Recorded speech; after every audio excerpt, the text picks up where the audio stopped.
Hi students, this is AJ sir. Let's study some famous quotations. First about act now.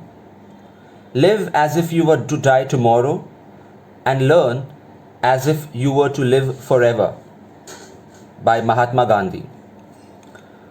The meaning of this quotation is that treat every day as the last day of your life, so work sincerely, do your best and try to complete all your tasks. But when it comes to learning, think that you're immortal, you're going to live forever. So have this thirst, unsatiable appetite for knowledge. Aptitude. It is not just your attitude, but also your aptitude that will determine your altitude. By Zig Ziglar. Aptitude means your talent, your abilities. Attitude is your point of view towards work. Do you take it seriously or just take it for granted? A combination of both these things will determine to what heights you will reach, which is the altitude. Beauty. A thing of beauty is joy forever. That's by John Keats, a very famous poet. It means that once you have the vision of a beautiful sight, a picturesque scenery, the memory of that scene fills you with extreme joy and happiness. Beauty by Margaret Hungerford. Beauty is in the eyes of the beholder. That means there's no definition of what is beautiful and what is not. It completely depends on the person. It's a subjective property. Change by Mahatma Gandhi. You must be the change you wish to see in the world, which means that often we complain about the world not being perfect, but rather than trying to fix it, we just complain. How about we start by improving ourselves first, and then we should start complaining about others. We should not be hypocrites. Democracy by Abraham Lincoln. He was a US president. Democracy is a government of the people, by the people and for the people, and shall not perish from the earth. That means will never disappear from the earth. So democracy is the only form of government where all actions by the government are done in consent with the public. The public demand is supreme. Duty by Robert Frost. The woods are lovely, dark and deep, but I have promises to keep and miles to go before I sleep. That has a deep meaning. He was passing through the forest and he was tempted to stay in the dark and beautiful forest. But he had no time for such luxuries. He had many promises to keep. He had to go miles before he went to sleep. That is, he had many commitments to fulfill, many duties to perform before he was dead. Next one is Education by Lord Begum. Education makes a people easy to govern but impossible to enslave. You see, if the public is literate, then we can't treat them as slaves. They will revolt. But it makes it easy to govern them because they are more disciplined. Next, Experience by V.S. Law.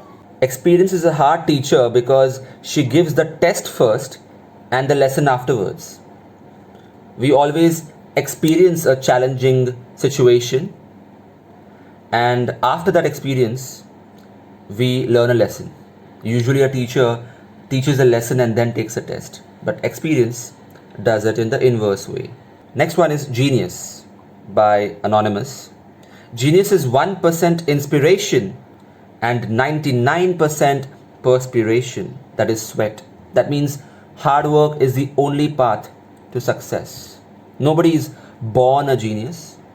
If somebody is able to do wonderful things, it's because of hard work. A goal. A man without a goal is like a ship without a rudder. A rudder gives direction to a ship. Similarly, having a goal and ambition gives direction to our life. If we are goalless and aimless, then we would head in any direction and could be on a wrong path as well. Leadership by E.M. Kelly. The difference between a boss and a leader is the boss says, go, and a leader says, let's go. So a leader always is a part of a team and carries the team with him or her. Life by H.W. Longfellow. Life is real, life is earnest, and the grave is not its goal. Life truly has some meaning. Its goal is not death, the grave. Dust thou art, to dust returnest was not spoken of the soul. It is true that after death, our bodies will decompose and mix with the dust again. But our soul is immortal. Positive Thinking by H.W. Longfellow. Life's battle don't always go to the stronger or faster man, but sooner or later the man who wins is the man who thinks he can.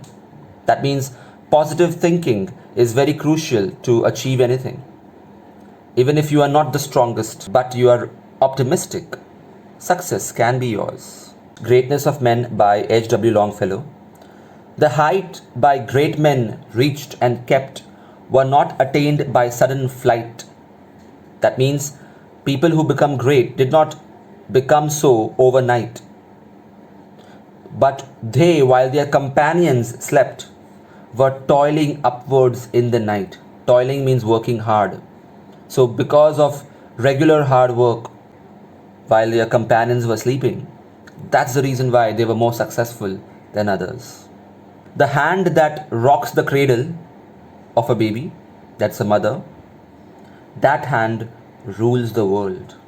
Because it is ultimately the mother who inculcates values in children, the future generation, who will go on to become the leaders of tomorrow. So indirectly, the mother is responsible for the future achievements of mankind. Opportunity by Thomas Alva Edison, the inventor of the electric bulb. It is missed by most people because it comes dressed and looks like work. People often shirk work, not realizing that there is a hidden opportunity in every work assigned to us. Peace by John Milton. Peace hath her victories, no less renowned than war. So we often are proud about the battles our country has won or we have won. But the victories obtained by peace, by negotiation, are no less than the wars that we won. In fact, such battles won in a peaceful manner are much better. Thought.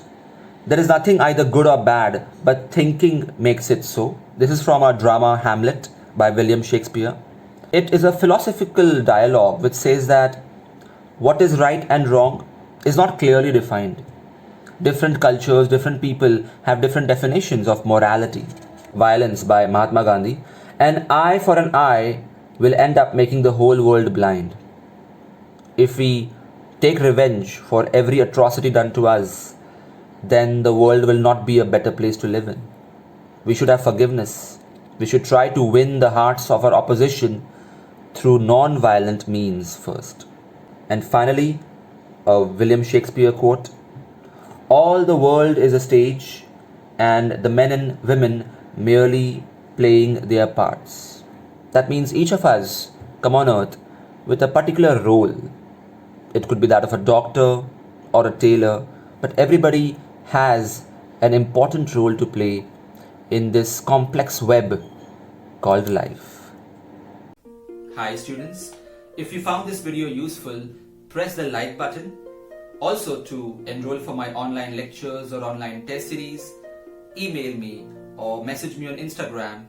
Check the description for more information.